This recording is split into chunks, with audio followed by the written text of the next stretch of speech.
For decades, robotics has been the tomorrow of the tech industry. It was always 5 years away, always stuck in a controlled, sterile lab, and always too clumsy to handle a simple, messy room. But 2026 is the year that the paradigm shifted. We are entering the era of physical AI. This isn't just a chatbot in a metal shell. This is a system that can perceive, reason, and react in milliseconds. And the secret isn't better servos or stronger motors, it's the silicon. Before we dive into the brutal race for the robotic brain, I have a question for you. If a humanoid robot was working in your grocery store right now, handling the items you're about to eat, would you trust it, or would you expect a total system crash? Tell us your take in the comments.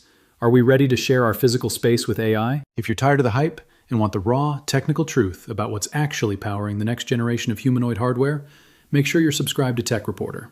We don't do fluff.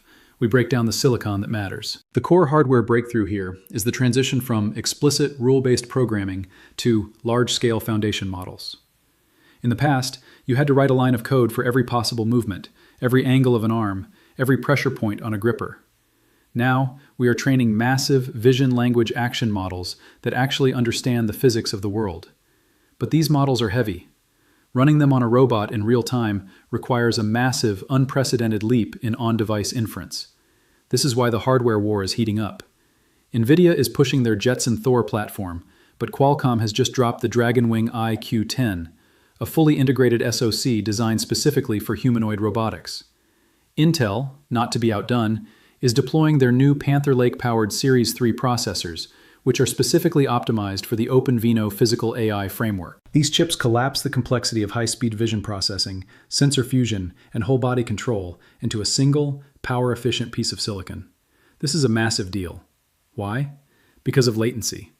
If a robot has to round-trip to the cloud to decide if it's about to drop a glass bottle, it has already failed. On-device intelligence is the only way this works. We are seeing a total collapse of the old robotics stack. We're moving from separate, expensive components to highly optimized single-chip solutions that can run complex reasoning models at the edge. Intel is also making a massive play here with their open-source robotics framework, trying to bridge the gap between cool research and factory floor reality. The competition is fierce because whoever defines the chip architecture for these robots will essentially define the standard for the entire physical world. Let's look at the architectural specs. The Dragonwing IQ-10 features a dedicated spatiotemporal reasoning core that handles 3D occupancy mapping in parallel with the main LLM inference. This is light years ahead of the generic NPU architecture we saw just 18 months ago. We're seeing memory bandwidths crossing the 500 GB per second threshold on mobile-class power envelopes. This allows for real-time inference on 7 billion parameter models locally, which is the baseline requirement for common-sense decision-making. Without this level of local compute, robots are just expensive automation tools. With it, they become autonomous agents capable of navigating a dynamic, unpredictable human environment. Think about the computational load. Performing real-time, simultaneous localization and mapping while simultaneously running a transformer-based action model requires an immense amount of bandwidth. The IQ-10 uses a unified memory architecture that allows the CPU, GPU, and NPU to share the same data pool with near-zero copy overhead. This is a game-changer for latency-sensitive robotics, where every millisecond counts in maintaining dynamic stability. If a robot trips on an uneven floor, it doesn't have time to query a data center. It needs a neural loop that operates at the same speed as a human reflex, roughly 50 to 100 milliseconds. Quick quiz for the audience. If we can run a foundation model on a single mobile SoC, what happens to the market for centralized, expensive industrial PCs? Is this the death of the master controller architecture in factory robotics? Tell me why I'm wrong in the comments. I suspect that the move to disaggregated local compute is going to render the old-school PLC, programmable logic controller, market obsolete within the next 3 years, as we shift to intelligent, agentic systems that require zero external configuration. But this shift to physical AI is already being deployed in real-world scenarios, from fulfillment centers to retail and even to apparel manufacturing. Companies like Striding AI are integrating these new foundation models to overhaul how robots learn to interact with the physical world, using world action models to teach machines tasks that were previously impossible. But the real goal is the home. That requires a level of safety, reliability, and low power efficiency that we haven't touched yet. We are looking at a future where the chip inside the robot is as critical as the CPU in your laptop. The The companies that master the low-latency, high-efficiency silicon for these bots will essentially hold the keys to the physical world. This is not just automation. It's the beginning of the embodied intelligence era. We are moving away from the era of brute force GPU scaling and into the era of specialized physical autonomous hardware. The companies that realize this now, the ones that are integrating these chips into their architecture today, will be the ones that dominate the 2030s. Everyone else is just building monuments to a dead architecture. Think about the implications. We are teaching machines to see, to learn from experience, and to move through the world with a sense of common sense that we once thought was exclusively human. The robots are finally waking up, and they're running on specialized silicon that is evolving faster than the software they're built on. We are seeing a convergence of sensor fusion and generative AI that would have been mathematically impossible in 2024. The sheer integration of 3D vision, haptic feedback, and probabilistic reasoning within the silicon itself is the defining story of this year's hardware development. We're not talking about simple object detection anymore. We're talking about semantic scene understanding. A robot that knows that a chair is for sitting and a floor is for walking without needing a developer to define those relationships in code. Furthermore, consider the safety implications of this hardware-level integration. By keeping the critical decision-making loops within a deterministic, hardware-accelerated enclave, we are significantly reducing the attack surface for malicious interference.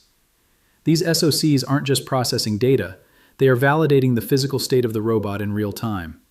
This is essentially functional safety 2.0. We are building systems that can verify their own integrity before executing an action.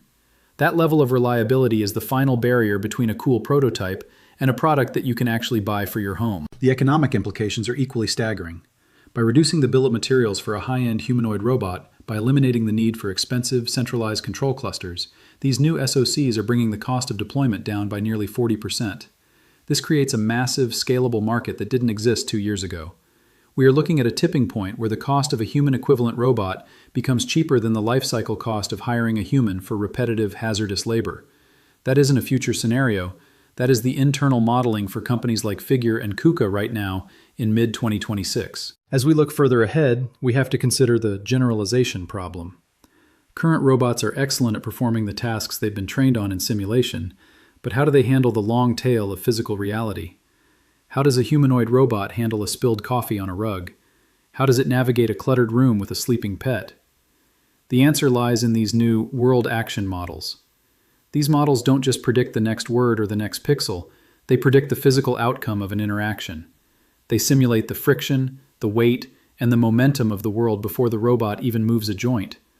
And all of this is happening in real time, on chip, thanks to the massive efficiency gains in our latest NPU architectures. We're standing at the edge of a new industrial revolution. This isn't just about making robots that can stack boxes in a warehouse. It's about creating machines that can understand the geometry of the physical world and interact with it as naturally as you or I do.